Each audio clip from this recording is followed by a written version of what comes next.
हमें सस्पेशन था, next slide, हमें सस्पेशन था, करोड़ों लोगों को सस्पेशन था कि दाल में क्या कुछ ना कुछ काला है। बीजेपी को एंटी इनकम्बेंसी नहीं लगती थी, ओपिनियन पोल, एग्जिट पोल कुछ कहते थे, रिजल्ट कुछ और आता था। हरियाणा, महाराष्ट्र, मध्य प्रदेश उदाहरण, माहौल बनाया जाता था कि इस कारण जीते। लाडली बहना, पुलवामा, सिंदूर, नैरेटिव क्रिएशन। और फिर इलेक्शन कमीशन कोरियोग्राफ शेड्यूल बनाता था।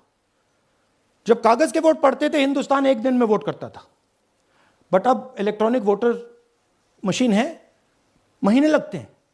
उत्तर प्रदेश के मतलब 5 स्टेजेस हो गए, महाराष्ट्र में 3-4 लगा दो, असम का टाइमिंग चूज करो, हरियाणा का टाइम बदल दो, महाराष्ट्र का टाइम बदल दो। तो इसके कारण हमें सस्पिशन हुआ कि कुछ ना कुछ है। उसके बाद महाराष्ट्र में, और मैंने पब्लिकली कहा, लोकसभा में भाषण दिया, महाराष्ट्र में पता लगा कि 5 महीनों में 5 साल से ज्यादा वोटर लिस्ट में आए। लोकसभा में हमारा गठबंधन जीतता है, विधानसभा में धज्जियां उड़ जाती हैं, पता भी नहीं लगता हमारा गठबंधन कहां गायब हो गया। 1 करोड़ नए वोटर विधानसभा में वोट करते हैं, लोकसभा में नहीं किया, विधानसभा में किया। इलेक्शन कमीशन कहता है 5:30 बजे बहुत भारी वोटिंग हुई। हमारे पोलिंग बूथ के वर्कर्स कहते हैं 5:30 बजे कोई भारी वोटिंग नहीं हुई थी, कोई लाइनें नहीं थी। तो महाराष्ट्र में पहली बार देखने को मिला कि कुछ ना कुछ गलत है। हमने अपना इन्वेस्टिगेशन शुरू किया क्योंकि सबूत नहीं था, कंजेक्चर था, हमें लगता था, एनजीओ वालों को लगता था, मीडिया वालों को लगता था, विपक्ष की पार्टियों को लगता था, बट सबूत, क्लियर सबूत नहीं था। तो हम झिझक के बोलते थे। मैं थोड़ा कम झिझक के बोलता था, बट जनरली। प्रेस कॉन्फ्रेंस की महाराष्ट्र के बाद कि देखिए, इलेक्शन कमीशन से हमने कहा समझाइए ये हुआ कैसे, 1 करोड़ नए वोटर कैसे आए, लोकसभा में एक नतीजा, विधानसभा में दूसरा नतीजा। आर्टिकल लिखा, रीजनल न्यूज़पेपर्स में डाला, महाराष्ट्र में डाला, बहुत चला महाराष्ट्र में, क्योंकि लोगों को यह फीलिंग थी कि कुछ ना कुछ यहां पे गलत हुआ है। तो फिर हमने कहा ठीक है, चलिए सबूत निकालते हैं, सबूत ढूंढते हैं।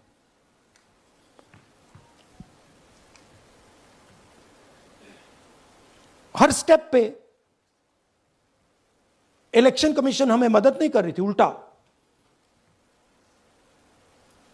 जिन चीजों को हमें जरूरत थी वो नहीं दे रही थी, बहाने बना रही थी। हमने उनसे डिजिटल वोटर रोल मांगा, इलेक्ट्रॉनिक फॉर्म में वोटर लिस्ट दे दीजिए, नहीं दे सकते। एक बार नहीं, अनेक बार डेलीगेशंस गए, मैंने चिट्ठी लिखी, चलता गया, कुछ नहीं। फिर कहते हैं कि 5:30 बजे वाला मामला था महाराष्ट्र में, तो कहते हैं सीसीटीवी फुटेज को हम 45 दिन में खत्म कर देंगे, डिस्ट्रॉय कर देंगे। बड़ा स्ट्रेंज रिएक्शन है। आज 21वीं सदी में आप अनलिमिटेड डेटा एक ड्राइव पर रख सकते हो, पूरा हिस्टोरिकल डेटा आप 50-100 साल का रख सकते हो एक छोटी सी हार्ड ड्राइव में, और इसी उसको डिस्ट्रॉय करना चाहती, क्यों? सीसीटीवी फुटेज डिस्ट्रॉय करना चाहती, क्यों? वोटर लिस्ट डिस्ट्रॉय करना चाहती है, क्यों? ये सवाल थे, जवाब अब बताता हूं। इन्वेस्टिगेशन हमने कर्नाटक में शुरू किया। कर्नाटक में क्यों? क्योंकि हमारी पोलिंग हमें बता रही थी कि हमें 16 सीट, हम लोकसभा में 16 सीट जीतेंगे, और 9 सीटें हम जीते, 7 सीटों में हम हारे। तो हमने उन 7 सीटों पे फोकस किया और उसमें से हमने एक चुनी, महादेवपुरा। इसमें बड़ा अजीब नतीजा था। 2024 में कांग्रेस पार्टी को 626-208 वोट मिलते हैं, बीजेपी जीतती है, तकरीबन 30,000 वोट से जीतती है, मगर 7 में से 6 असेंबली हारती है और 1 असेंबली में धड़ाके से स्वीप करती है। तो हमने इस पे फोकस किया और ये जो नंबर है, महादेवपुरा में इनकी जो लीड थी 1,14,000, इस पे हमने, इस नंबर पे हमने फोकस किया। इलेक्शन कमीशन ने हमें डेटा इस प्रकार दिया है, 7 फुट 200-300 किलो। अब इसमें प्रॉब्लम क्या है कि अगर हम वोटर को निकालना चाहते हैं, मान लीजिए आपका चेहरा है, आपको आइडेंटिफाई करना चाहते हैं, तो आपकी फोटो को हमें सारी की सारी फोटोज के साथ कंपेयर करना पड़ता है। हर फोटो को देख कर ये फोटो ये है, तो आप सोचिए कितना काम है। अगर एड्रेस निकालना है तो आपके एड्रेस को अलग सारे के सारे एड्रेसेस से कंपेयर करना पड़ता है, बहुत भारी काम है। हमारा जो काम हो गया, थोड़ा फोकस हो गया, क्योंकि लोगों ने कहा कि देखिए ये मतलब इसमें ही हमें मतलब 6-7 महीने लगेंगे, इसमें 6 महीना लगा है। और हर कागज को हमने आइडेंटिफाई किया है, कैटलॉग किया है, फोटोग्राफ निकाली है, कंपेयर की है, 6 महीने लगे। यह है चोरी। 1,02,50 वोट की चोरी 5 तरीके से होती है: duplicate voter, fake and invalid addresses, bulk voter in single address, invalid photo, misuse of form 6।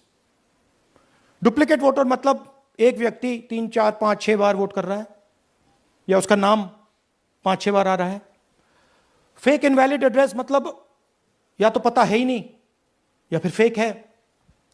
Bulk voter single address, एक बेडरूम का घर है, उसमें 50 लोग का एड्रेस है, और जब हम वहां जाते हैं वहां लोग ही नहीं है, वोटर ही नहीं है।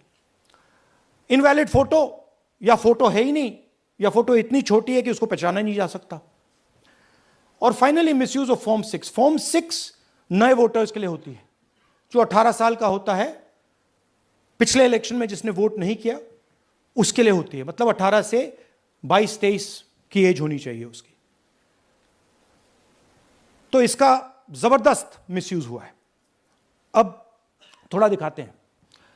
ये देखिए, गुरकीरत सिंह डांग, इनका नाम बूथ नंबर 116, 124, 125 एंड 126 में 4 बार। जूम इन कीजिए। ये देखिए, गुरकीरत सिंह डांग, फादर्स नेम रणबीर सिंह डांग, हाउस नंबर A413। तो दिखाइए, गुरकीरत सिंह डांग, हाउस A413, पूरब मैनर। 4 बार आता है। और ये सिर्फ एक व्यक्ति नहीं है, हजारों व्यक्ति हैं। ये मैं आपको लिस्ट दिखा देता हूं। ये है डुप्लीकेट वोटर की लिस्ट, देख लीजिए। ये सब डुप्लीकेट वोटर्स हैं।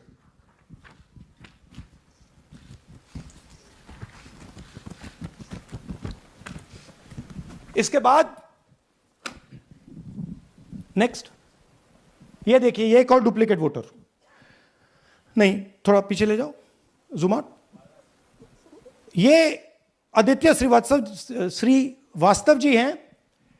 ये महाराष्ट्र में इनका नाम महाराष्ट्र में है, कर्नाटक में है, उत्तर प्रदेश लखनऊ में है, और कर्नाटक बेंगलोर अर्बन में है। 4 बार आता है। Same photo, same address. दूसरा नाम दिखाइए। ये है विशाल सिंह।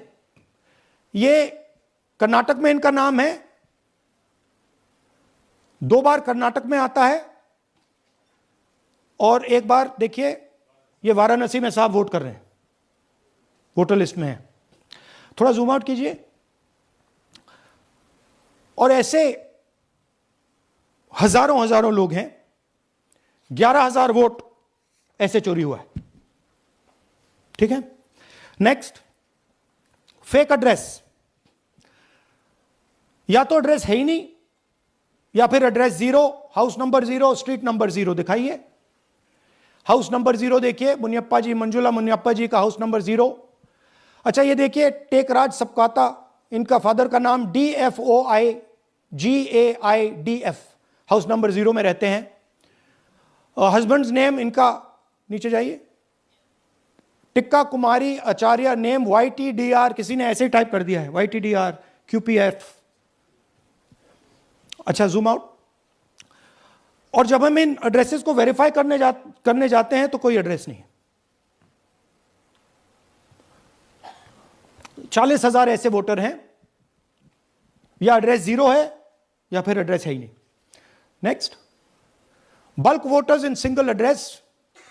सिंगल बेडरूम का घर है, 80 वोटर रह रहे हैं उसमें, दिखाइए, जूम इन कीजिए। अलग अलग नाम, अलग अलग परिवार, और जब हम वहां जाते हैं हमें बताया जाता है यहां पे 80 लोग नहीं रहते, यहां पे ये लोग हैं ही नहीं, कोई नहीं जानता इनको। ये है बूथ नंबर 366 पे वही कहानी, ये देख लीजिए, छोटा सा एक बेडरूम का घर है, जूम इन कीजिए। ये सब लोग, इलेक्शन कमीशन के मुताबिक ये सब लोग इस घर में रहते हैं, और जब हम वहां जाते हैं एक भी नाम नहीं मिलता, और वहां के लोग कहते नहीं ऐसे, इन लोगों को हम नहीं जानते। Zoom out. 10,000 से ज्यादा वोटर सिंगल एड्रेस में गए। नेक्स्ट, एक और तरीका, कमर्शियल एस्टेब्लिशमेंट में लोगों के नाम डाल दो। ये एक ब्रूअरी है कर्नाटक में, 68 वोटर्स इसमें हैं, मगर जब हम वहां जाते हैं पूछते हैं भैया ये हैं कौन, कहां है, नो आइडिया, डोंट एग्जिस्ट। अलग अलग परिवार के हैं, एक साथ रह रहे हैं इस ब्रूअरी में, पता नहीं। Next, invalid photograph. यह बहुत बड़ा तरीका है। इसमें या तो इनकी फोटो है ही नहीं पोलिंग वोटर लिस्ट पे, या फिर इतनी छोटी है कि पहचानी नहीं जाती। देख लीजिए, ये देख लीजिए, और ये सब नाम है इनके, ये सब लोग हैं जिनकी फोटोग्राफ नहीं है और या फिर दिखाई नहीं देती। Zoom out. हाँ, 4132। Next, misuse of form 6। आपने सुना होगा नए वोटर्स मोदी जी को वोट करते हैं, आता है मीडिया में। फॉर्म 6 नए वोटर्स के लिए है। मैं आपको आज नए वोटर बनाने का तरीका दिखाता हूं, कैसे मैन्युफैक्चर किए जाते हैं। ये देखिए, शकुन रानी जी हैं, 13/9/23 को ये नई वोटर, फर्स्ट टाइम वोटर बनती हैं। इनकी एज क्या है, दिखाओ जरा।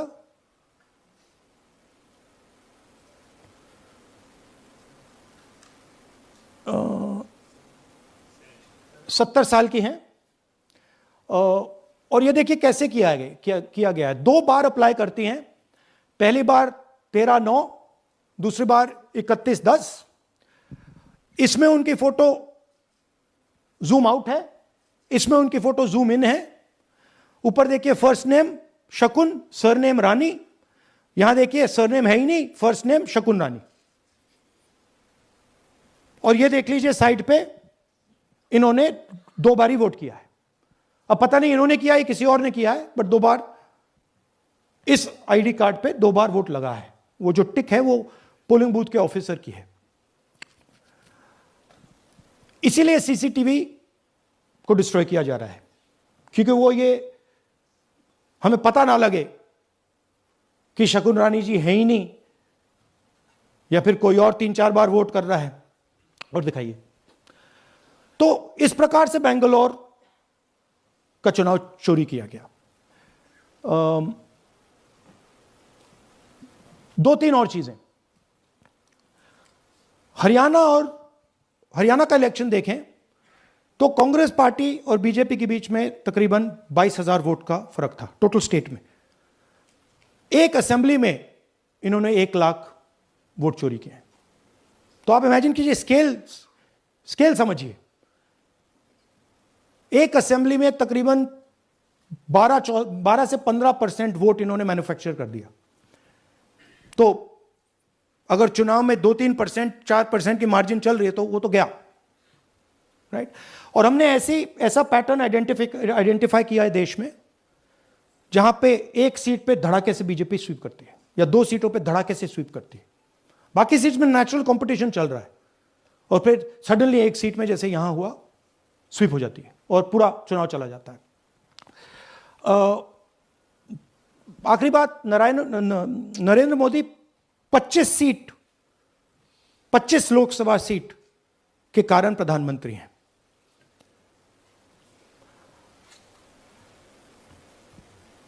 हमें इलेक्शन कमीशन यह डेटा इसलिए नहीं दे रहा है क्योंकि अगर हमने जो यहां महादपुरम में किया, अगर हम इसे बाकी लोकसभाओं में करा देंगे तो देश की डेमोक्रेसी की, लोकतंत्र की सच्चाई बाहर आ जाएगी। ये अब एविडेंस है, ये क्रिमिनल एविडेंस है। और इलेक्शन कमीशन